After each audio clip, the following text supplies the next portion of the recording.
The air in Mr. Henderson's office was thick and still, tasting of old paper and lemon polish. It clung to the back of my throat, a dry, dusty flavor that seemed to steal the moisture from my own grief. I sat perched on the edge of a stiff leather chair, its surface cold and unyielding against the back of my legs.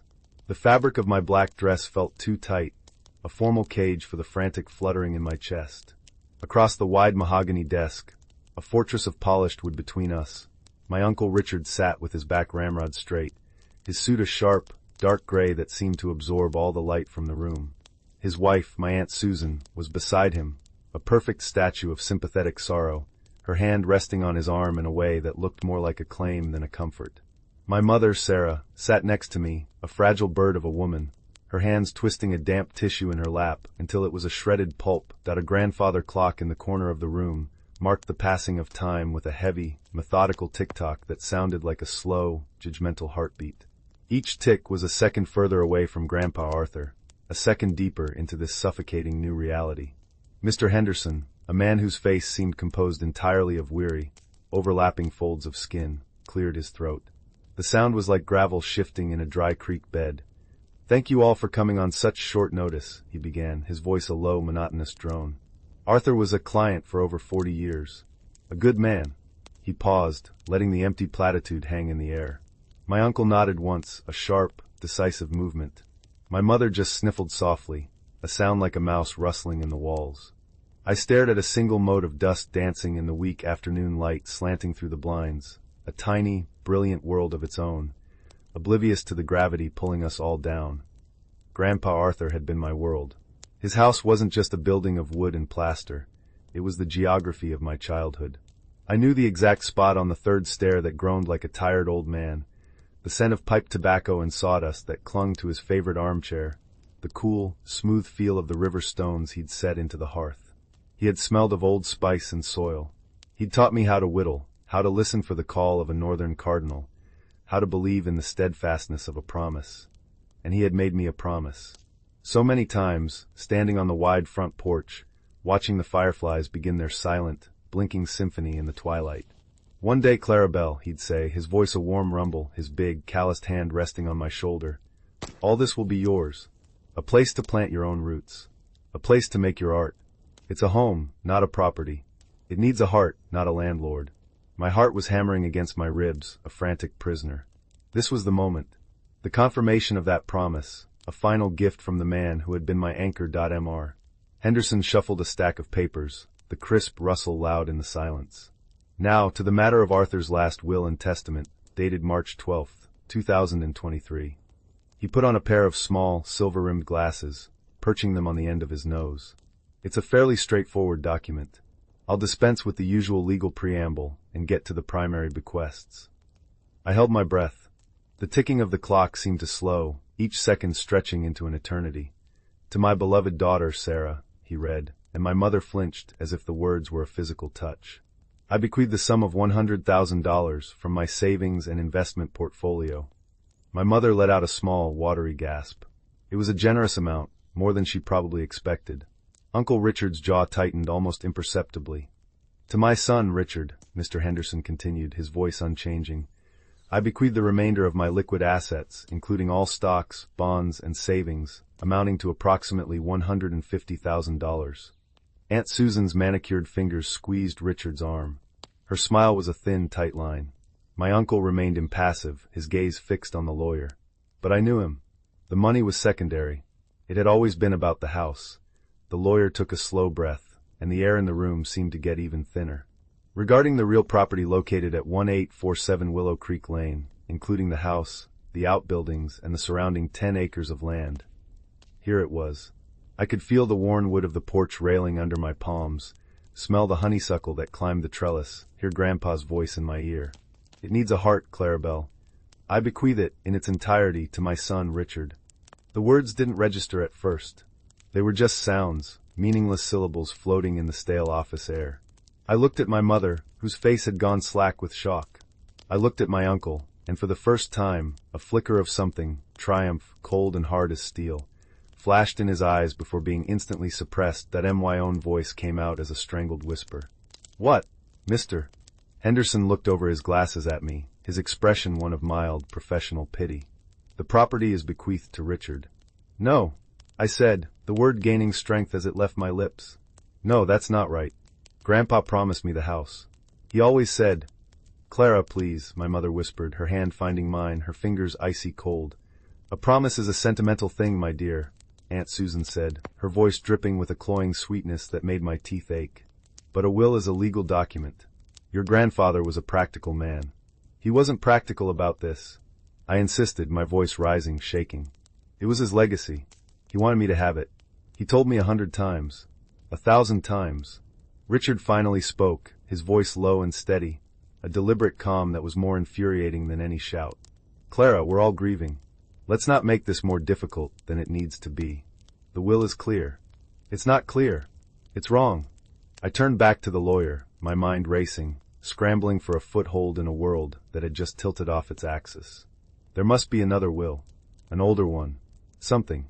Mr. Henderson sighed, a long, weary exhalation. He looked down at a folder on his desk, flipping it open. There was an earlier document. A transfer on death deed, to be precise. It was filed approximately 5 years ago. Hope, sharp and painful, pierced through the fog of my disbelief. "A deed? To who?" "To you, Miss Callahan," he said quietly. "It named you as the sole beneficiary of the property at 1847 Willow Creek Lane." I felt a dizzying rush of vindication. "Then that's it. He did it. He filed it." "Yes," the lawyer agreed, his eyes full of a tired sorrow. "He did. However," he tapped a single sheet of paper at the front of the file.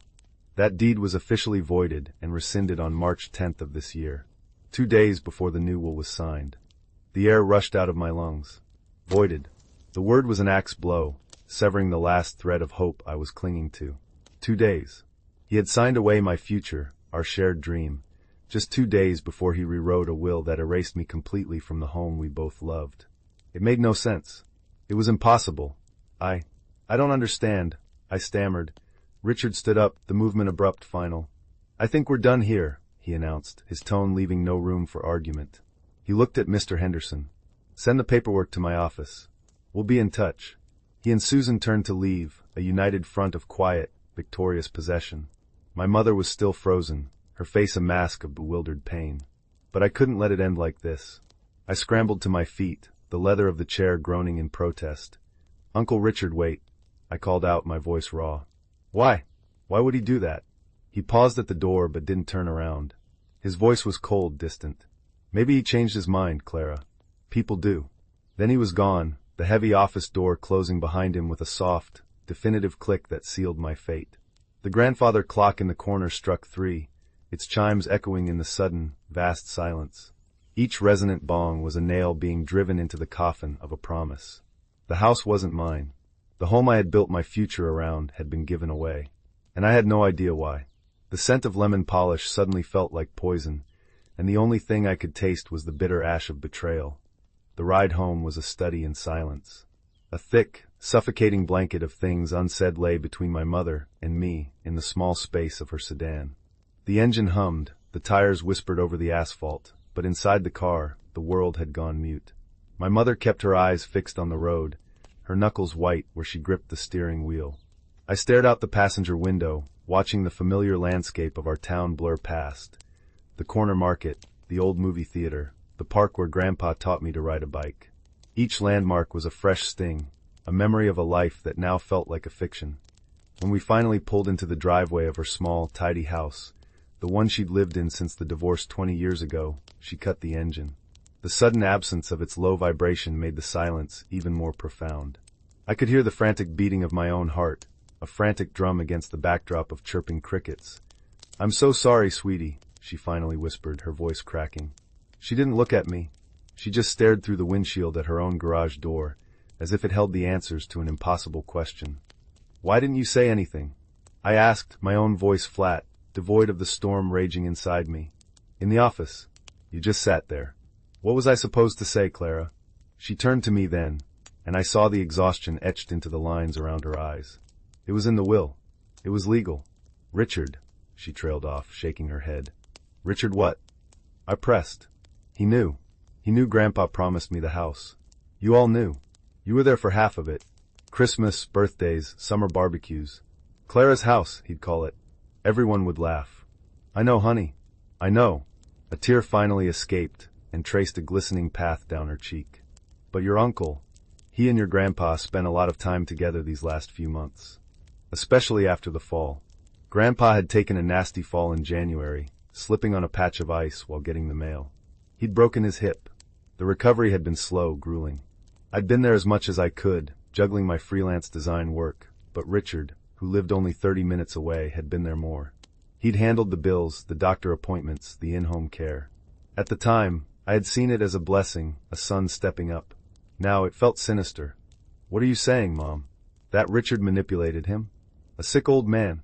The thought was so ugly, so vile, it felt like swallowing glass. No, I'm not saying that, she said too quickly. Of course not. But Richard is persuasive. He talks about finances, about taxes, about the upkeep of the property. He probably convinced Arthur that it was the most sensible thing to do, that you couldn't afford the property taxes, that it was too much for a single woman to handle. Sensible? I repeated the word, the taste of it sour in my mouth. Grandpa didn't care about sensible. He cared about home, about promises. I fumbled for the door handle, needing to escape the cramped car, the smell of my mother's floral air freshener, the weight of her defeat. I have to go to the house. Clara, don't. Not now. Richard will be there. I don't care, I said, my voice hard. It's still Grandpa's house for now. He's not even buried yet, and his own son is what? Measuring for new drapes. I didn't wait for a reply. I got out of the car, slamming the door harder than I intended. The sound of it echoed in the quiet suburban street. I started walking, not toward my mother's front door, but down the sidewalk, in the direction of Willow Creek Lane. It was a 20-minute walk, a journey I'd made thousands of times. A walk I used to take with a heart full of anticipation, a walk that now felt like a march toward a battlefield. The sun was beginning to set, painting the sky in bruised shades of orange and purple. The air grew cooler, carrying the sweet, earthy scent of mown grass and damp soil. As I turned onto Willow Creek Lane, the familiar canopy of ancient oak trees arched over the road, their leaves rustling in the evening breeze. It was a sound that had always soothed me. Tonight, it sounded like whispers of pity. And then I saw it. The house. It sat at the end of the lane, a 2-story colonial with a wide, welcoming porch and dark green shutters. A soft yellow light glowed from the living room window, a beacon I had always associated with warmth and safety. But as I drew closer, I saw a strange car in the driveway, a sleek, silver sedan I didn't recognize. And then I saw them. Through the large bay window, I could see Uncle Richard and Aunt Susan. They weren't grieving. They were planning. Susan was pointing at the far wall, where Grandpa's collection of hand-carved bird decoys sat on custom-built shelves. Richard was nodding, holding a small notebook. They moved with an air of ownership, of brisk efficiency, their gestures sharp and proprietary in the soft, warm light of Grandpa's living room. They were invaders. Vultures that a hot, white wave of fury washed over me, so intense it made my vision swim. I stormed up the stone walkway, my footsteps crunching loudly on the gravel. I didn't bother with the doorbell. I grabbed the old, heavy brass knob, the metal cool and solid under my trembling hand, and pushed the door open. It swung inward with a familiar, gentle creak. The air inside rushed out to meet me, carrying the holy trinity of scents that define this place. Grandpa's piped tobacco, drying wood from the hearth, and the faint, sweet perfume of the lemon oil he used on the furniture. That entrance was so abrupt that Richard and Susan both started, turning to face me. Susan's face was a mask of surprise, a small O of her perfectly painted lips. Richard's expression hardened immediately. Clara, he said, his voice clipped. What are you doing here? What am I doing here? I shot back, my voice shaking with rage. I gestured around the room, at the familiar worn armchair, the stone fireplace, the shelves of books worn soft with use. This is my home, or it was supposed to be. What are you doing here? Taking inventory? That is none of your business, Susan snapped, her feigned sympathy from the lawyer's office completely gone, replaced by a sharp, defensive edge. This is our house now. It's not your house. I cried, taking a step further into the room. The floorboards groaned under my feet, a familiar, comforting sound that now felt like a protest. It's Grandpa's house, and he is barely gone. Have you no shame? Shame has nothing to do with it, Richard said, stepping forward, placing himself between me and his wife. He was taller than me, broader, and he used his physical presence as a shield, a wall. I am the executor of the will. I am securing the assets. It's my responsibility. Assets. I spat the word. You see that shelf of birds? He carved every one of those by hand. He spent a winter on the blue jay alone, getting the crest just right. You see that stain on the rug?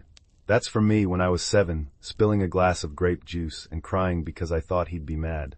He just laughed and called it a purple ghost. This isn't a collection of assets, Uncle Richard. This is a life. My eyes burned with tears, but I refused to let them fall. I would not show them weakness. This is sentimentality, Clara, and it has no place in a financial transaction, Richard said, his voice flat and unmoved. The market in this area is hot. A property this size, it's worth a considerable amount. It would be fiscally irresponsible not to liquidate. Liquidate. The word was so cold, so sterile. He was going to sell it.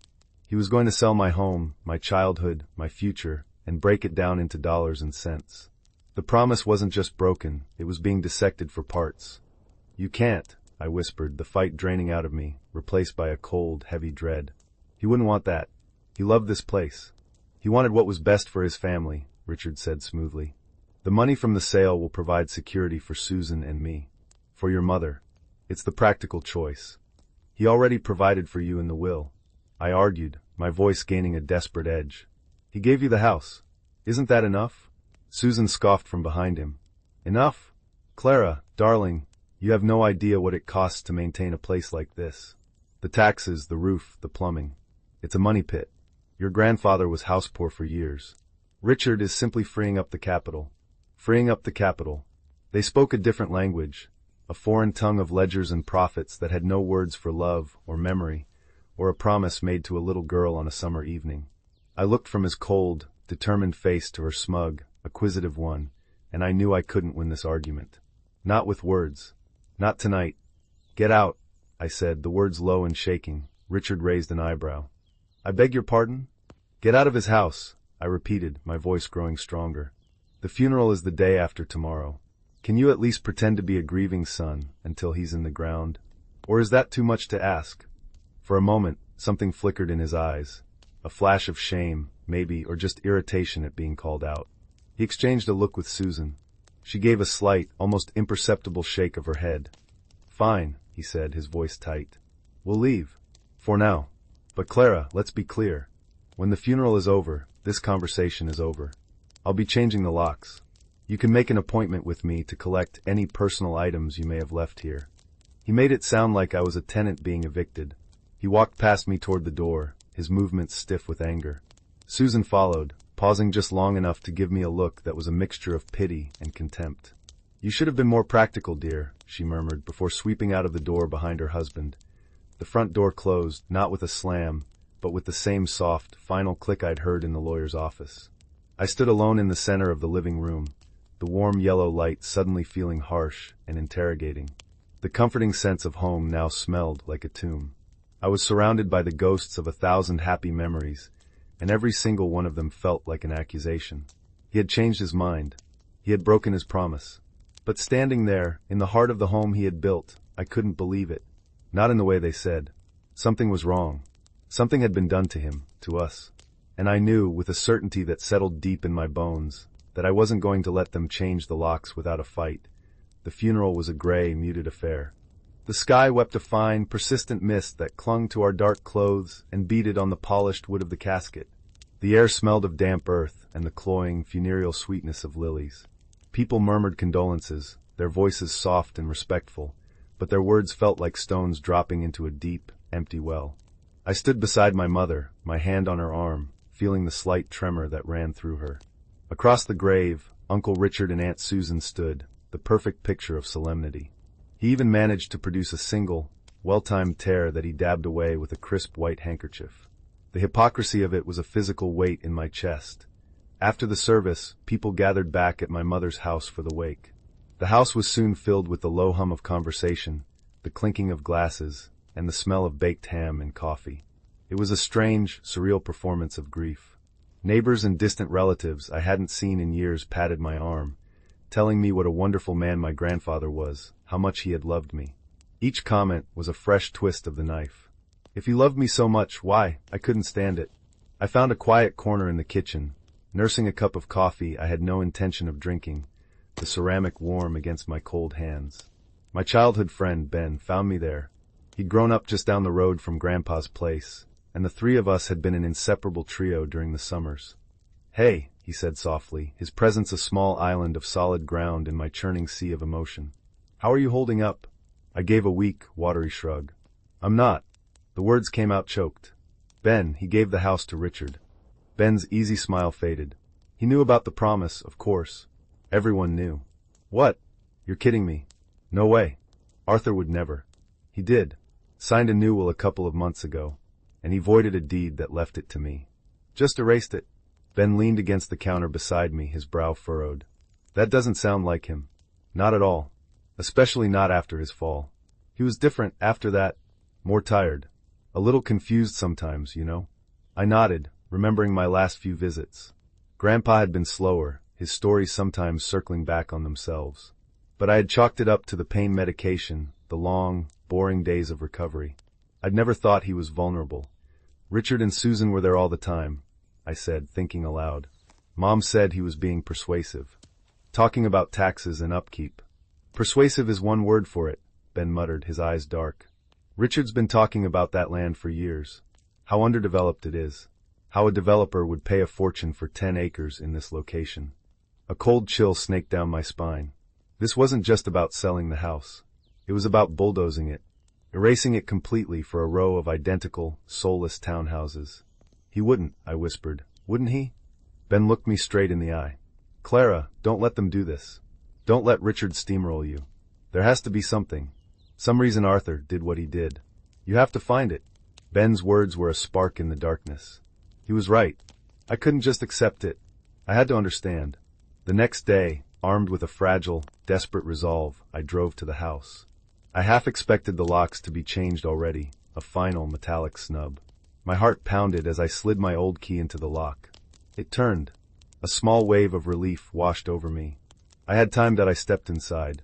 The house was silent, holding its breath. The air was stale, the familiar scents beginning to fade, like a photograph left in the sun. I didn't know what I was looking for. A letter? A journal? A clue that would explain the inexplicable. I started in his study, a small, book-lined room that smelled of leather and dust. His desk was neat, organized by Richard, no doubt. Bills were filed, papers stacked. Nothing was out of place. It was too clean, too sterile that I spent hours going through his things. I ran my fingers over the spines of his favorite books, hoping one might fall open to a hidden note. I sorted through his desk drawers, finding old photographs, receipts, a tangle of paper clips and rubber bands. Nothing. I moved through the house room by room, a ghost in my own memories. The living room, the kitchen, his bedroom. Each space was filled with his presence, but empty of answers. Finally, only one place was left. The attic. I pulled the cord, and the rickety wooden stairs unfolded with a protesting groan, releasing a puff of cool, musty air that smelled of cedar and thyme. I climbed into the half-light, the only illumination coming from a single, grimy circular window at the far end of the gable. The attic was a jumble of forgotten things. Old trunks, stacks of magazines tied with twine, furniture draped in white sheets like sleeping giants that I started in one corner, methodically opening boxes and trunks. I found my grandmother's wedding dress, carefully preserved in a box with tissue paper, its lace yellowed with age. I found my own childhood drawings, the crayon lines thick and clumsy. I found boxes of Christmas ornaments, each one holding a memory of a different year, a different moment of joy around the tree. It was a painful, nostalgic journey. Hours passed. Dust motes danced in the single shaft of sunlight. My hands were grimy, my muscles ached, and my hope was beginning to dwindle. I was about to give up when I noticed it. Tucked away behind an old, broken rocking horse, there was a small, unassuming wooden chest. It wasn't a trunk, more like a footlocker. It wasn't covered in dust like everything else. It was clean. My breath caught. I knelt down, my heart starting to thud against my ribs. The chest was locked with a simple brass latch, but there was no key. I tried to pry it open with my fingers, but it was solid. I looked around frantically, and my eyes landed on a rusty old screwdriver lying near a box of tools. With my heart in my throat, I wedged the tip of the screwdriver into the gap between the lid and the chest and pushed. The old wood splintered with a sharp crack, and the lid popped open. Inside, nestled on a bed of what looked like old, yellowed newspapers, was a thick manila envelope. My hands trembled as I lifted it out. There was no name, no label. I carefully unfastened the metal clasp and tilted the envelope. A sheaf of papers and a small, leather-bound book slid out into my hand. The book was a daily planner, the kind Grandpa used every year. The year on the cover was this year. I flipped it open. His familiar, spidery handwriting filled the pages. I turned to January, to the week he fell. His entries were normal at first. Fixed squeaky step. Call Ben about the gutters. Then, after the date of his fall, the handwriting changed. It was shakier, less certain. Then I saw the entries for February and March. Richard's name appeared. Again and again. Richard here today. Talked about taxes. Richard brought papers. Said it would be easier for Clara if he managed the estate. Richard says the deed is a tax liability. He has a better way. My blood ran cold. It was a diary of his manipulation, written in my grandfather's own hand. Then I picked up the other papers. They were letters. Not to me, but from Grandpa. And they weren't mailed. They were drafts. They were written on his personal stationery, the paper thick and creamy. The first one was dated in early March. My dearest Clarabelle, it began. My vision blurred with tears. Richard has been talking a lot of sense lately. Or maybe it's nonsense. My head feels like it's full of cotton since the fall. He says this house is a burden, that the taxes will drown you. He says if I leave it to him, he can sell it and give you the money, and it will be cleaner, simpler. He says the deed I filed is a mistake. He keeps putting papers in front of me to sign. He says they are just to protect the estate. I read on, my horror growing with every shaky word. He wrote about his confusion, his failing memory, the pressure he felt. He wrote about how Richard would get angry, his voice getting loud, telling him he was being a foolish old man, that he was going to ruin things for everyone. The last letter was dated March 9th, the day before the deed was voided. He was here all afternoon. He brought a lady with him, a notary. He said this was the last paper, the one that would fix everything. He said it would make the deed inactive so he could manage things better. He called it a rescission. I didn't want to sign. I told him I promised you the house. He got that cold look in his eyes, the one his father used to get. He said if I didn't sign, the state would take the house when I was gone because of all the taxes I didn't understand. He said I was putting you in debt. He said I was being selfish. My hand was shaking so badly I could hardly hold the pen. But I signed it. Clarabelle, I'm so sorry. I think I've made a terrible mistake. I hope you can forgive your foolish old grandpa. The letter ended there, a final, shaky signature at the bottom. He hadn't made a mistake. He had been bullied. He had been lied to. A sick, confused, elderly man had been coerced into signing away his most cherished promise. This wasn't a change of heart. It was a theft that I sat there on the dusty floor of the attic, the letters clutched in my hand, the truth a cold, hard stone in the pit of my stomach. The grief I felt was now eclipsed by a righteous, burning anger. Richard hadn't just taken my house. He had stolen my grandfather's last days. He had twisted his love and his worry into a weapon and used it against him. This wasn't just about a broken promise anymore. It was about justice. I carefully placed the letters and the planner back into the envelope, my hands no longer shaking, but steady with a cold, clear purpose. The fight wasn't over. It had just begun. I walked out of that attic a different person than the one who had climbed into it. The grief and confusion had coalesced into a single, sharp point of certainty. I wasn't just a heartbroken granddaughter anymore. I was a warrior defending a last wish that I didn't call my mother. I didn't call Ben. This was something I had to do myself. I drove to Uncle Richard's house, the manila envelope a heavy, solid weight on the passenger seat beside me.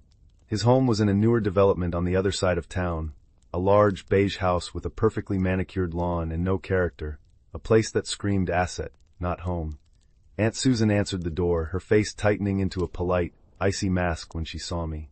Clara, this is an unexpected surprise. I need to speak with my uncle, I said, my voice even and calm, a stark contrast to the fire in my veins. He's very busy, she began, starting to close the door. He'll want to see me, I said, holding up the envelope.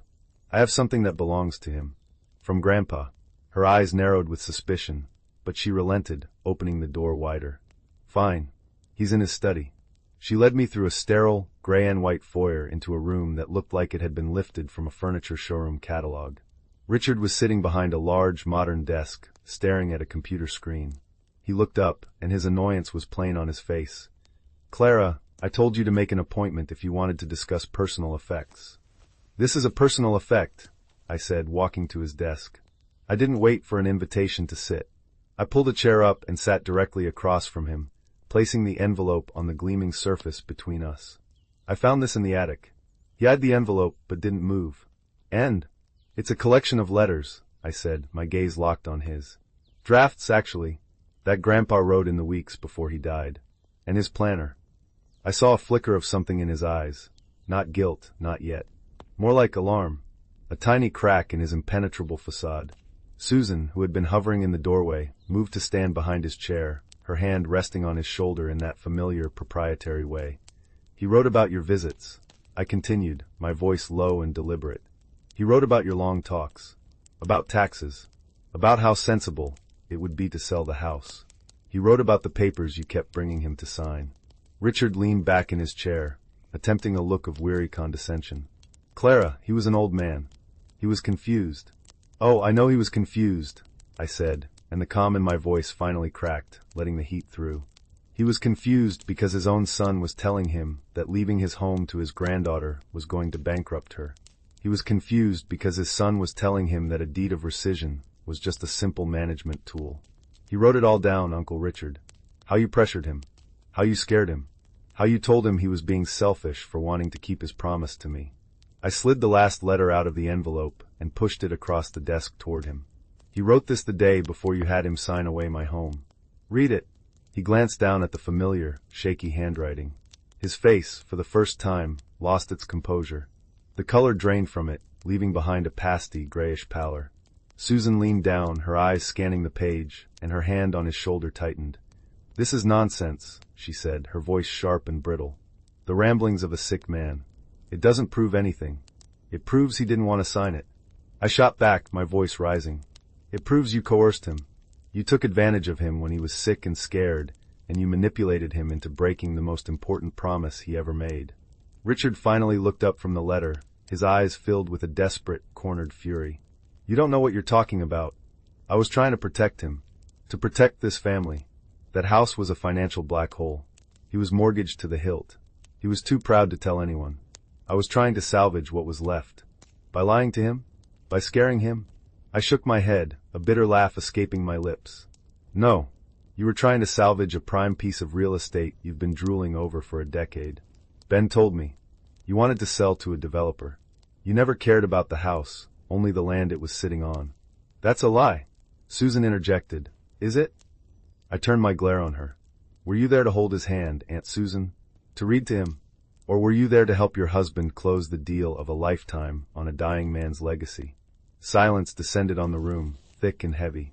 Richard stared at the letter, his knuckles white. He looked trapped, the walls of his own clean, perfect office closing in on him. "What do you want, Clara?" he finally asked, his voice a low growl. "I want you to do the right thing," I said, my voice softening slightly, a plea beneath the anger. "I want you to honor his real wish. Not the one you bullied out of him. The one he told us about for 25 years. Give me the house. It's all I want." He looked from the letter to me, and his expression hardened again, the brief moment of exposure gone, replaced by a cold, hard defiance. No, the single word hung in the air.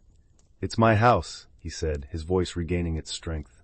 "Legally, that letter is meaningless. It's hearsay. It's sentiment. It's not a legal document.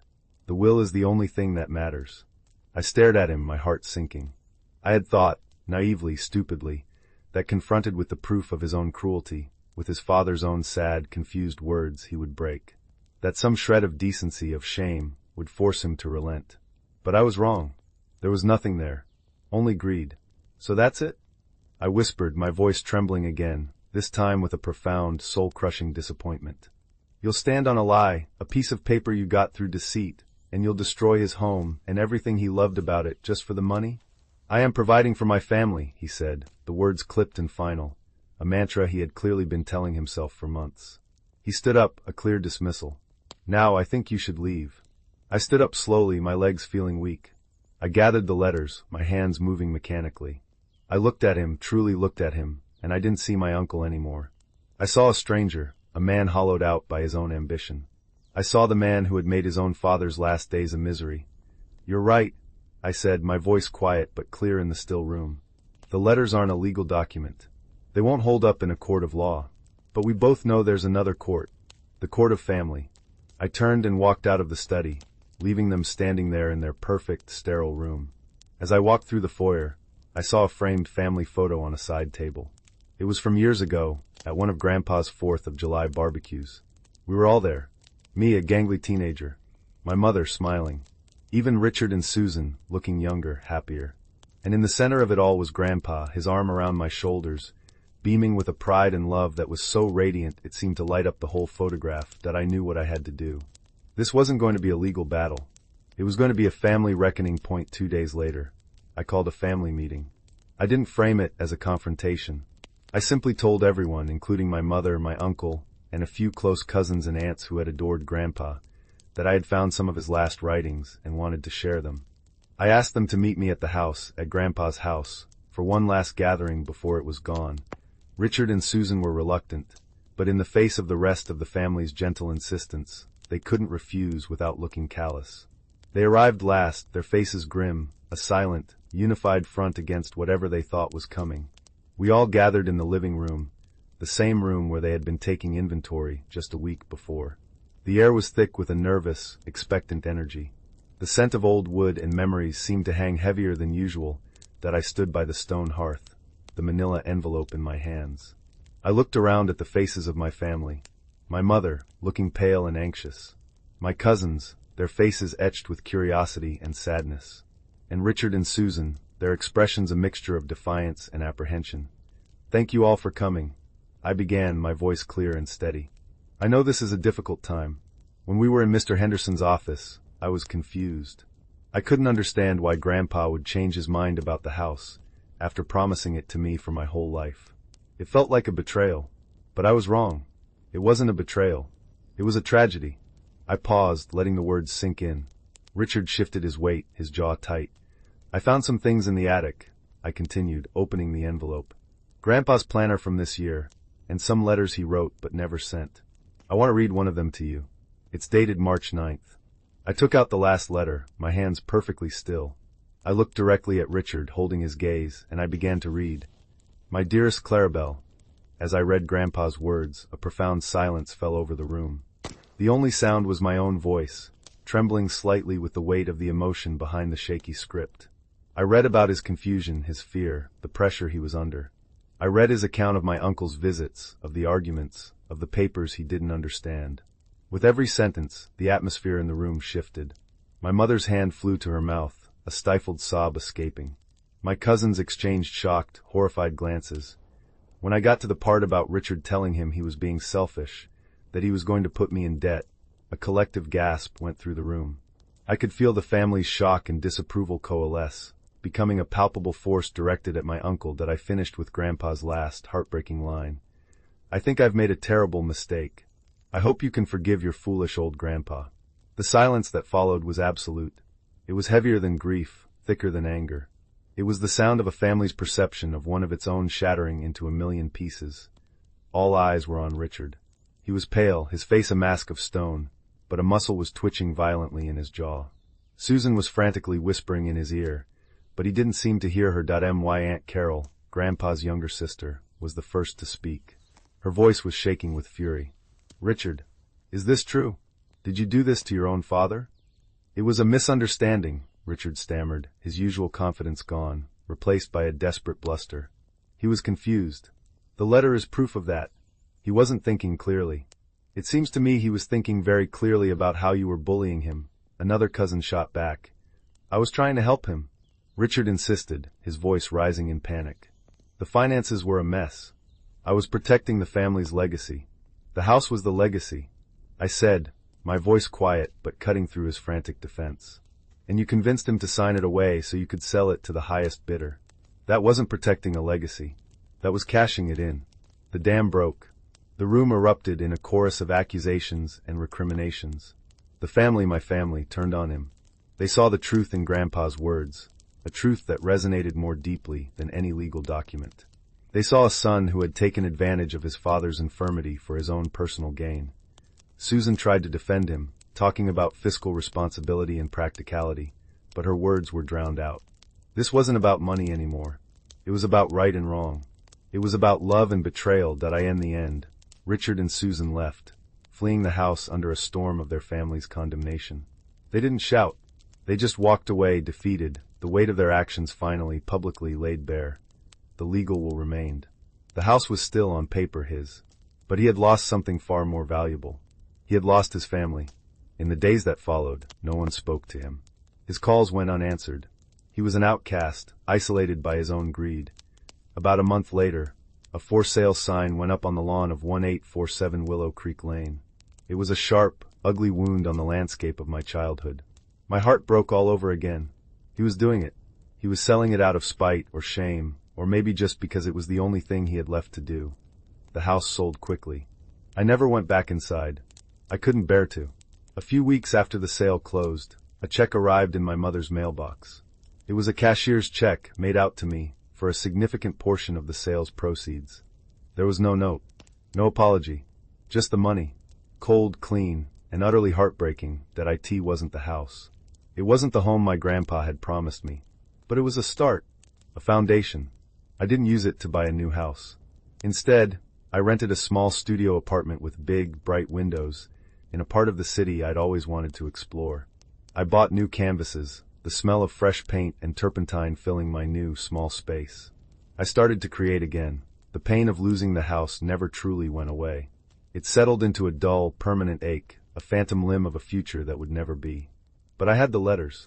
I had my grandfather's true last words. I had the memories, vibrant and warm, that no voided document or act of greed could ever take away from me.